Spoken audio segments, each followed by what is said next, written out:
Hello and welcome to CompScience Simplified. In today's video for cracking the JS interview series, we look into comparing objects in JavaScript and explore some common pitfalls associated with that. Let's begin. Here's the question that we'll be looking at for today. What would be the output of this code snippet? We are creating a person1 object and an exactly similar person2 object, then testing them for strict equality. Common sense tells us that we might get the answer as true, but we actually get a false here. Let us explore the reason behind that.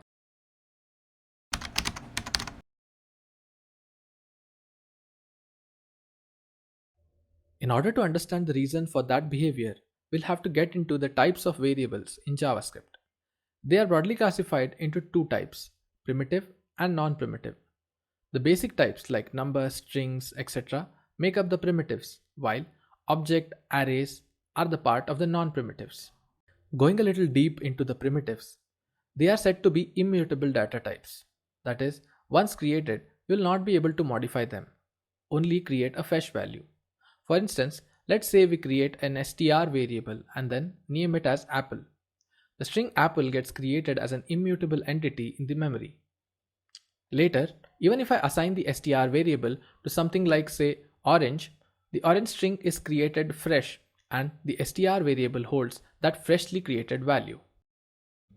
Another thing to note about primitive types is that they are compared by value, which means that if I create a new variable str2 holding exactly the same value as str, which is orange, and then check for the equality between them, the actual values stored in both the variables are compared for equality, and hence we get a true result.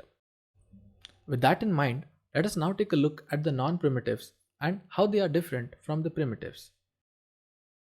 The non-primitive types, as opposed to primitives, are mutable, which means the values that they hold can be changed post-creation. In this example, we are creating an object called p1 and then changing one of its properties, that is age.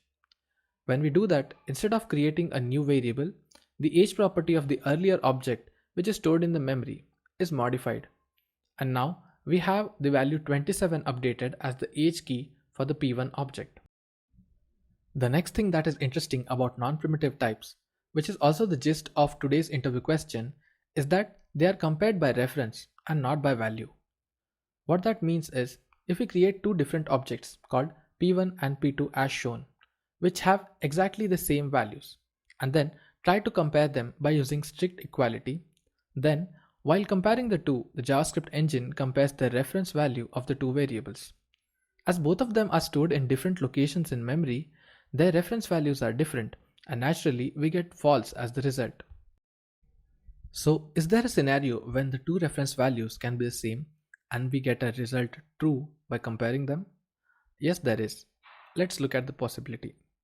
In this example, we create an object p1 and then create a new variable p2 and assign it the value of p1. What happens here is interesting. Instead of allocating some space in the memory, copying over the contents and assigning the new reference to p2, the actual reference value from p1 is copied into p2, which means p2 now points to the same location in memory as p1.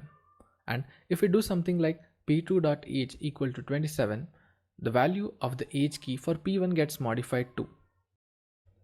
You might not be very surprised now to find out that if we do a strict comparison between p1 and p2, we get true as the result, as both of them refer to the same location in memory. But then what about our use case? What if we actually want to compare two objects by their value? How can that be done? There are multiple solutions to that. One is quite straightforward, which is to use the Lodash library. Lodash provides a function called isEqual. We can pass the two objects to this function and it will do a deep compare on both of them and let us know whether they are equal in value.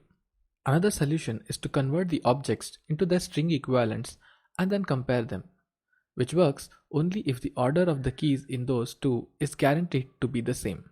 One more solution would be to write up a utility function which does exactly the same thing that the Lodash function is doing, which is to loop through all the keys in the object, compare their values, then go one level deep, compare those values and keep repeating this process in a recursive manner. Linked in the description section is a video that walks you through the code that will be able to do exactly that. Do check it out if interested. And there you go. Now we clearly understand the difference between compare by value and comparing by reference.